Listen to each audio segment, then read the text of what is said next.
싶은 말씀. 레위기 26장은 축복과 저주에 대해 말씀하고 있습니다. 하나님의 규례를 지키는 자들에게는 세 가지의 축복이 있을 것을 말씀하시고, 불순종하는 자들에게는 저주가 있을 것을 5번을 통해 말씀하십니다. 오늘 본문은 그 5번의 저주의 내용 중 마지막 5번째 부분입니다. 26장에서 말하는 세 가지의 축복은 첫 번째, 필요를 풍성하게 공급하시는 축복입니다. 두 번째는 평안할 것을 축복해 주십니다. 세 번째는 동행하심으로 축복해 주십니다.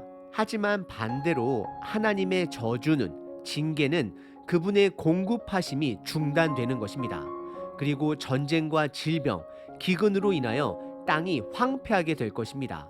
마지막으로 하나님의 동행함마저도 사라지게 될 것을 말씀하십니다. 하지만 하나님의 이런 큰 징계는 더 큰 사랑에 뿌리를 두고 있습니다. 오늘 본문은 예수님께서 비유로 들어주신 돌아온 탕자의 비유로 살펴보기를 바랍니다. 지혜로운 자들은 하나님의 진노와 징계를 경험하지 않아도 하나님 안에 거하는 자들입니다. 돌아온 탕자처럼 집을 떠나 돼지의 음식을 먹을 때까지 가지 않아도 하나님이 주시는 평안을 누릴 수가 있습니다. 지금까지의 저와 여러분들의 삶은 어떠하신가요? 징계를 통해서만 돌아오고 계신가요? 아니면 지혜롭게 하나님 안에 거하시고 계신가요? 오늘 본문을 통해 저와 여러분들의 남은 연수가 징계의 삶이 아닌 축복을 누리는 삶이 되기를 기도합니다. 오늘 본문은 5번의 징계 내용 중 마지막 징계의 내용을 다루고 있습니다. 총 3부분으로 나눌 수 있습니다. 첫 번째는 최악의 상황을 말씀하십니다. 그것은 이스라엘의 멸망을 말씀하십니다. 두 번째는 그로 인해 이스라엘 땅이 안식을 누리게 됨을 말씀하십니다. 마지막 세 번째는 포로 생활 속에서도 하나님의 징계는 끊이지 않게 됨을 말씀하십니다. 첫 번째 부분은 27절서부터 33절까지 최악의 상황을 말씀하십니다. 사실 이 부분은 하나님의 예언이 포함된 부분입니다. 하나님은 이스라엘 백성들이 하나님을 배신하실 것을 아셨습니다. 그럼에도 불구하고 하나님은 그들에게 돌아와야 하실 것을 미리 말씀하고 계시는 것입니다. 하나님의 경고는 죄악을 멈출 줄 모르는 이스라엘 백성들에게 완전한 멸망이 있을 것을 선언하십니다. 심지어 하나님의 성전마저도 하나님께서 스스로 그것을 무너뜨리시겠다라고 말씀하는 것입니다. 참고로 5번째 징계는 예수님께서 이스라엘 성전을 사망 선고를 내린 것과 연결이 되어집니다. 그럼 본문을 살펴보겠습니다. 27절에 보시면 징계의 반복적인 표현이 등장합니다. 그것은 너희가 이같이 될지라도 내게 청종하지 아니하고 내게 대항할진대라고 시작을 합니다. 그리고 이어서 하나님은 몇 배나 더 그들을 징계하실 것을 말씀하십니다. 몇 배일까요? 맞습니다. 7배입니다. 이것은 반복되어지는 표현으로서 하나님이 포기할 수 없는 징계를 통한 포기할 수 없는 구원을 드러내고 있는 것입니다. 그리고 29절서부터는 총 3가지의 최악의 상황이 있을 것을 말씀하십니다. 첫 번째는 29절에 음식이 없어 자식의 인육을 먹는 사건이 생길 것을 말씀하십니다. 이것은 인간의 기본 정신과 육체가 무너진 상태를 말씀하고 있는 것입니다. 두 번째는 30절과 31절에 그들의 산당과 분향당들을 부수고 그들의 시체를 그들 우상 위에 던지게 될 것을 말씀하십니다. 이것은 사람들이 먼저 하나님을 버렸음을 말씀하고 있습니다. 이스라엘에게 있어서 성전은 한 장소였습니다. 하지만 이들의 내용을 보시게 되면 혼합 종교를 만들어 지역적으로 숭배하게 될 것을 경고하고 계시는 것입니다. 그리고 세 번째는 33절에 이스라엘을 여러 민족 중에서 흩으시겠다라고 말씀을 하십니다. 그리고 그들의 땅을 황폐하게 만드실 것을 말씀하고 있습니다.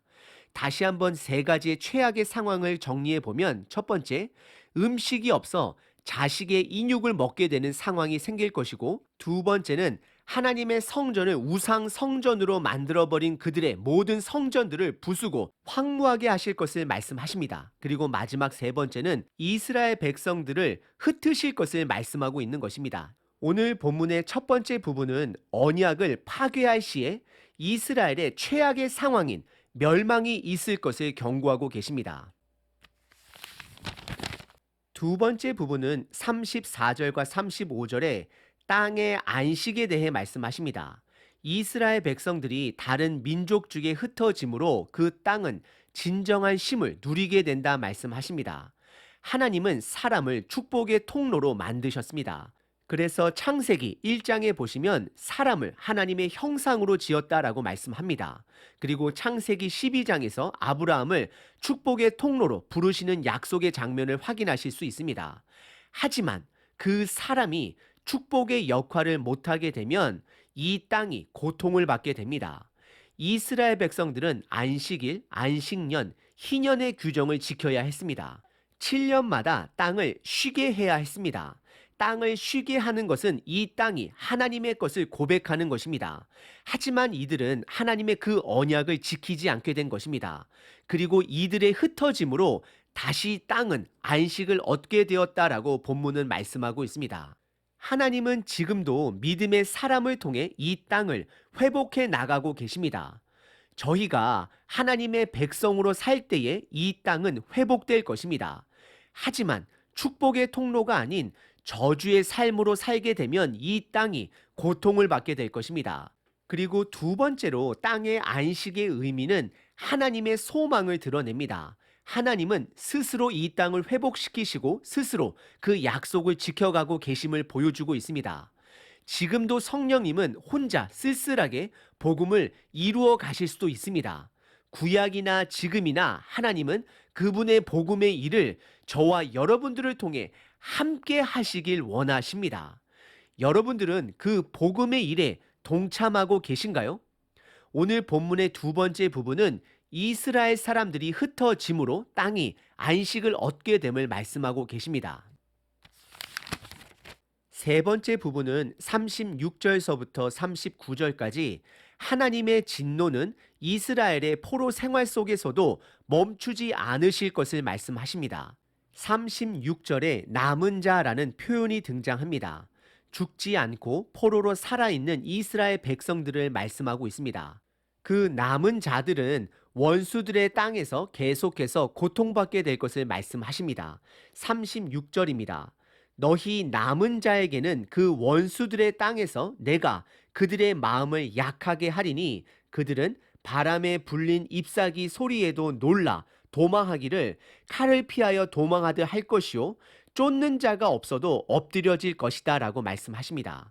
그리고 이어지는 37절에 남은 자들은 원수들에게 맞설 힘도 없음을 말씀하고 계십니다. 그리고 38절에서는 다시 한번 이방 원수 국가들로부터 멸망받게 될 것을 강조하시면서 39절에서는 조상의 죄로 말미암아 그 조상과 같이 쇠잔하여질 것이다 라고 말씀하십니다. 결국 그들의 죄는 한 세대의 죄가 아닌 세대 간에 이어진 죄라는 것을 성경은 드러내고 있습니다. 저와 여러분들의 이 시대의 죄는 다음 세대들에게 영향을 끼치게 됩니다. 반대로 저와 여러분들의 구별된 삶은 다음 세대들에게 선한 영향을 끼치게 된다는 것을 기억하시길 바랍니다. 레위기의 주제는 풍성한 삶이 아닌 거룩한 삶입니다. 여러분들은 풍성한 삶이 목적이신가요? 구별된 삶을 목적으로 두시고 계신가요? 오늘 본문의 세 번째 부분은 포로 생활 속에서도 하나님의 진노는 멈추지 않으실 것을 말씀하십니다. 즉, 하나님의 사랑은 멈추지 않는다라는 것을 드러내고 계십니다. 다섯 번째, 하나님의 징계에 대해 살펴봤습니다. 이스라엘 백성들은 안타깝게 이 징계를 다 경험했습니다.